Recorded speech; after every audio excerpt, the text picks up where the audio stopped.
নতুনভাবে নতুন রূপে নজরে খবর, এখন আরও বেশি সহজে, আরও বেশি সোজাসাপটা। দেশ ও রাজ্যের মেহনতি মানুষের লড়াইয়ে যে বার্তা আপনার কাছে পৌঁছানো হয় না শাসকের স্বার্থে, সেই খবরই আপনার কাছে পৌঁছে দেব আমরা। বাণিজ্যিক মিডিয়ার বাছাই করা খবর নয়, আপনার আমার লড়াইয়ের খবর, দ্রোহের খবর। চোখ রাখুন প্রতি বুধ ও রবি সিপিআইএম ওয়েস্ট বেঙ্গলের ফেসবুক পেজ ও ইউটিউব চ্যানেলে। বিচার কেন অধরা জানতে চাইল জনতা। মানুষ ঐক্যবদ্ধ হলে শাসক ভয় পায়, তালডাংরায় বললেন সেলিম। মোদি শাহের প্রচারে হাতিয়ার সেই বিভাজনী। প্যান্ডেলের আলো নিভিয়ে চন্দননগরে চলছে প্রতিবাদ।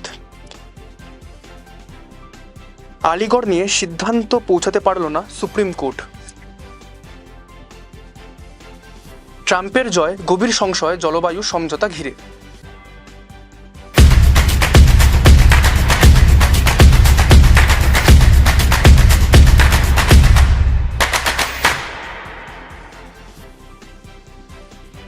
বিচারহীন 90 দিন।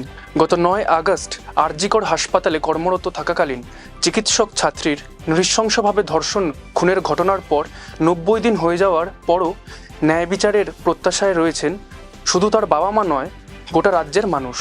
নির্যাতিতার হত্যার ন্যায় বিচারের দাবিতে শনিবার পড়ল প্রতিবাদী মানুষের স্রোত। অভয় মঞ্চর ডাকে ধর্মতলায় পেশ হলো জনতার চার্জশিট। সিবিআইয়ের দেওয়া প্রাথমিক চার্জশিট রাজ্য পুলিশের দৃষ্টিভঙ্গিতেই চলছে। অন্যদিকে সবটাই ধামাচাপা দিতে তৎপর রাজ্য সরকার। গত 3 মাস ধরে দফায় দফায় রাজ্য জুড়ে প্রতিবাদ জানিয়েছে ক্ষুব্ধ মানুষ। তারা সামিল হয়েছেন সিনিয়র ও জুনিয়র ডাক্তারদের প্রতিটি আন্দোলনে। শনিবার অভয় মঞ্চের আহ্বানে পেশ হবে জনতার চার্জশিট। ফাঁস হলো শাসকের বিবিধ কীর্তিকলাপ, জনসমক্ষে অনেক তথ্য। একই দিনে গত 3 মাস ধরে আন্দোলনের কাণ্ডারি জুনিয়র ডাক্তারদের এক বিশাল মিছিলও সাধারণ মানুষকে সামিল করে কলেজ স্কোয়ার থেকে শুরু হয়ে এসে পৌঁছায় রানী রাসমণি রোডে। আগামী দিনে আরও তীব্র আন্দোলনের ডাক দেওয়া হয়েছে অভয় মঞ্চর পক্ষ থেকে। অভয়া ধর্ষণ ও নৃশংস হত্যাকাণ্ডের ন্যায় বিচার এখনও অধরা। সিনিয়র এবং জুনিয়র চিকিৎসকদের ডাকে প্রতিবাদী লক্ষ লক্ষ মানুষ ধারাবাহিকভাবে পথে নেমেছেন গত 90 দিন ধরে। দ্রুত বিচারের মঞ্চ, association of health service doctors সহ চিকিৎসকদের যৌথ মঞ্চ, জয়েন্ট প্ল্যাটফর্মস অফ ডক্টরস এবং 80টি নাগরিক সংগঠন নিয়ে গঠিত এই অভয় মঞ্চ সমাবেশ ও জনতার চার্জশিট পেশের ডাক দিয়েছিল। একই দিনে বেলা 3টে ওয়েস্ট বেঙ্গল জুনিয়র ডক্টরস এর তরফে কলেজ রোডে পর্যন্ত মিছিল আহ্বান জানানো হয়েছিল। এই মিছিল এসে মেশে অভয় মঞ্চের সমাবেশে। ইলেকটোরাল বন্ড থেকে শুরু করে বিভিন্ন ক্ষেত্রে টাকা লুট করা একটি লুটেরা বাহিনী তৈরি করেছে তৃণমূল কংগ্রেস ও বিজেপি, দুই শাসক দলই। মানুষ যাতে এই লুটেরা বাহিনীর বিরুদ্ধে মুখ খুলতে না পারে, তার জন্য মানুষের মধ্যে ধর্ম জাতপাত দেখিয়ে বিভেদ তৈরির চেষ্টা চালিয়ে যাচ্ছে। এই লুটেরাদের বিরুদ্ধে এক হতে হবে মানুষকে। যেমন আরজি করের নৃশংস ঘটনার বিরুদ্ধে সমস্ত মানুষ এক হয়েছিলেন, এখন এই উপনির্বাচনের সময়ও দুই শাসক দলের বিরুদ্ধে আমজনতাকে এক হতেই হবে। মানুষকে বার্তা দিতে হবে এই অন্যায় অবিচার মানতে রাজি নয়। শুক্রবার তালডাংরা বিধানসভা এলাকার শিমলাপাল ও তালডাংরার বিবর্দায় দুটি নির্বাচনী সমাবেশের আহ্বান রাখেন সিপিআইএম রাজ্য সম্পাদক মোহাম্মদ সেলিম। এদিনের সভায় সেলিম বলেন, এসএসসি প্রাইমারিতে যে ব্যাপক দুর্নীতির ঘটনা ঘটেছে, তেমনি মাদ্রাসা শিক্ষা বোর্ডের নিয়োগে দুর্নীতির ঘটনা সামনে এসেছে। রাজ্যে এমন কোনো ক্ষেত্র নেই যেখানে দুর্নীতি নেই। এদিনের দুটি সভাতে সিপিআইএম নেতা অমিয় পাত্র বলেন, এই উপনির্বাচনের ভিতর দিয়ে শাসক দলকে জানাতে হবে তাদের নীতি মানুষ মানছেন না। তিনি বলেন, হাইকোর্ট বলেছে 2 মাসের মধ্যে শিক্ষাক্ষেত্রে শূন্যস্থান পূরণ করে নিয়োগ করতে হবে, সরকার মানছে না। এই বিধানসভা এলাকার একাধিক স্কুল বন্ধ হয়ে গেছে।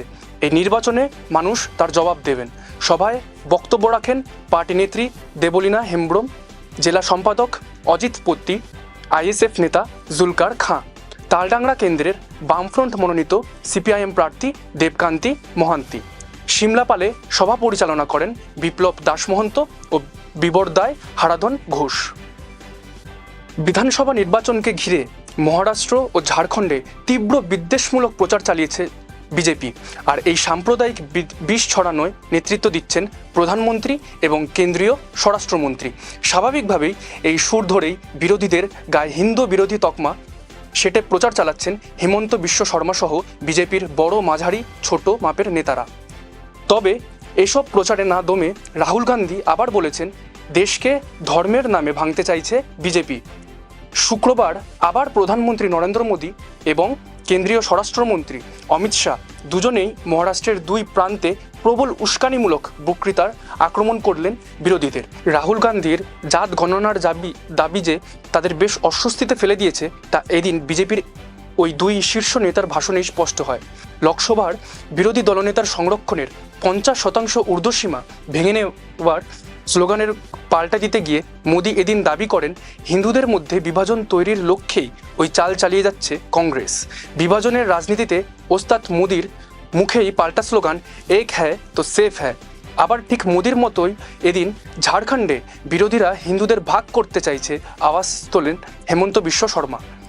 তিনি বলেছেন এক রহোগে তো সেফ রহোগে। তেমনি মহারাষ্ট্রের বিরোধী জোটের অন্যতম শরিক শিবসেনা কিভাবে কংগ্রেস এবং এনসিপির মতো বেঁধে রয়েছে সেই প্রশ্ন তোলেন অমিত শাহ।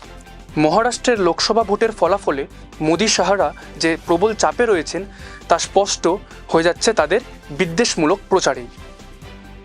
আলোর শহর চন্দননগরে আলো নিভিয়ে চলছে প্রতিবাদ। পুজো কমিটি থেকে শুরু করে স্থানীয় মানুষজন, দর্শনার্থী সকলেই বলছেন এমন ঘটনা চন্দননগরের ক্ষেত্রে বিরল। ঘটনাটি ঘটেছে মৎস্যাঞ্চল সর্বজনীন জগদ্ধাত্রী পুজো সমিতিতে। প্যান্ডেলের আলো নিভিয়ে রাখা হয়েছে, পাশাপাশি রাস্তার আলো নিভিয়ে চলছে প্রতিবাদ। প্রতিমাতেও নেই পর্যাপ্ত আলো, জ্বলছে একটি প্রদীপ। মধ্যাঞ্চল সর্বজনীন জগদ্ধাত্রী পুজো সমিতির পক্ষ থেকে জানানো হয়েছে মাননীয় commissioner of police, Chandannagar police commissionerate আমাদের পুকুরের লাইট ও সাউন্ড শো বন্ধ করতে বাধ্য করেছেন। ওনাদের দাবি যে ওই শো চললে দর্শনার্থীরা পদপৃষ্ট হতে পারেন এবং মৃত্যু পর্যন্ত হতে পারে। চন্দননগরের গর্ব হলো আলোকসজ্জা। পুকুরের লাইট অ্যান্ড সাউন্ড শো 2-3 মিনিটের এবং দুটি শোয়ের মধ্যে বিরতি 15 মিনিটের। পুজো সমিতিতে স্বেচ্ছাসেবক এবং সিকিউরিটি গার্ডের মাধ্যমে গত 2 দিন যথাসাধ্য চেষ্টা করে দর্শনার্থীদের ভিড়কে নিয়ন্ত্রণ করেছে। গত 3 বছর ধরে পুকুরের আমরা এই লাইট অ্যান্ড শোয়ের আয়োজন করে চলেছি, তাতে কোনো রকম দুর্ঘটনা বিগত বছরগুলিতে মধ্যাঞ্চল এলাকায় ঘটেনি। দূর দূরান্ত থেকে মানুষ চন্দননগরের বিখ্যাত আলোকসজ্জা দেখতে আসেন, তাই সেই আলোকসজ্জার একটি অংশ যদি আমাদের বন্ধ করতে বাধ্য করা হয় তবে আমরা সিদ্ধান্ত নিয়েছি যে আমরা যতক্ষণ না পুনরায় সমগ্র আলোকসজ্জা শুরু করার অনুমতি পাচ্ছি ততক্ষণ আমরা প্রতিবাদে বসে থাকব ও স্টেশন, রোড ও মণ্ডপের সমস্ত আলোকসজ্জা বন্ধ থাকবে। আলিগড় মুসলিম বিশ্ববিদ্যালয় সংখ্যালঘু তকমা পাবে কি না তাই নিয়ে ঐকমত্য আসতে পারেনি সুপ্রিম কোর্ট। সুপ্রিম কোর্টের 7 বিচারপতির সাংবিধানিক বেঞ্চ শুক্রবার আলিগড় মুসলিম বিশ্ববিদ্যালয়ের 1967 সালের একটি গুরুত্বপূর্ণ রায়কে বাতিল করার জন্য 4-3 রায় দিয়েছে, যা সংখ্যালঘু মর্যাদা সরিয়ে দিয়েছে। তবে এই সিদ্ধান্ত নেওয়ার জন্য 3 বিচারপতির বেঞ্চের উপর ছেড়ে দিয়েছে সুপ্রিম কোর্ট। 1967 সালে বিশ্ববিদ্যালয়টির সংখ্যালঘু তকমা খারিজ করেছিল শীর্ষ আদালত। পরবর্তীতে 1981-তে আলিগড় মুসলিম বিশ্ববিদ্যালয়ের আইন সংশোধন করে এই প্রতিষ্ঠানে সংখ্যালঘুদের জন্য বিশেষ সংরক্ষণ চালু হয়েছিল। 2006-এ ওই আইন খারিজ করে দেয় এলাহাবাদ হাইকোর্ট। শুক্রবার প্রধান বিচারপতি নেতৃত্বাধীন বেঞ্চ এলাহাবাদ হাইকোর্টের রায় খারিজ করে দিয়েছে, যার ফলে আলিগড় মুসলিম বিশ্ববিদ্যালয়ের সংখ্যালঘু তকমা পাওয়ার রাস্তা খুলে গিয়েছে। তবে এই বিষয়ে সিদ্ধান্ত নেবে নতুন যেই সাংবিধানিক বেঞ্চ গঠন হবে। উল্লেখ্য, কোনো বিশ্ববিদ্যালয় সংখ্যালঘু তকমা পাওয়ার ক্ষেত্রে 50% সংরক্ষণ প্রয়োজন। বর্তমানে আলিগড়ে সেই সংরক্ষণ নীতি মেনে চলে তাতে 50% সংরক্ষণ রয়েছে সংখ্যালঘুদের জন্য। কেন্দ্রের মোদী সরকার ক্ষমতায় আসার পর আলিগড়, জামিয়া মিলিয়ার মতন বিশ্ববিদ্যালয়গুলোর সংখ্যালঘু তকমা কেড়ে নেওয়ার জন্য তৎপর। সামনেই রাষ্ট্রসংঘের আন্তর্জাতিক পরিবেশ সম্মেলন। আজারবাইজানের বাকুতে সম্মেলনের ফল ঘিরে সংশয় বাড়ল ডোনাল্ড ট্রাম্পের জয়। ডোনাল্ড ট্রাম্প জলবায়ু পরিবর্তনকে গুজব মনে করেন, নির্বাচনী প্রচারে বারবার সে কথাই বলেছেন। বিশ্ব উষ্ণায়নের বিপদকে ধর্তব্যের মধ্যে আনতে নারাজ তিনি। আজারবাইজানের বাকুতে বসেছে এবারের বিশ্ব পরিবেশ সম্মেলন COP29। পরিবেশবিদদের বিভিন্ন অংশ বলছেন, বিশ্ব উষ্ণায়নের জন্য দায়ী জ্বালানির ব্যবহার হ্রাসে আন্তর্জাতিক স্তরে বোঝাপড়া তৈরি করা গিয়েছে। তার বাস্তবায়নে অনেক দূর যেতে হবে। তার মধ্যে আমেরিকা বোঝাপড়া থেকে সরে এলে লক্ষ্যে পৌঁছানো আরও কঠিন হবে। অতীতে মার্কিন যুক্তরাষ্ট্র পরিবেশ সংক্রান্ত বোঝাপড়া কিয়োটো প্রোটোকল থেকে বেরিয়ে গিয়েছিল। ট্রাম্পের বক্তব্য, পরিবেশ বান্ধব জ্বালানি বা গ্রিন এনার্জি ব্যবহার বাড়ানো পুরনো প্রয়াসটি একটি কেলেঙ্কারি। সরাসরি পেট্রোলিয়ামের মতন জীবাশ্ম জ্বালানি ব্যবহার পুরো মাত্রায় বজায় রাখার পক্ষেই সওয়াল চালাচ্ছেন তিনি।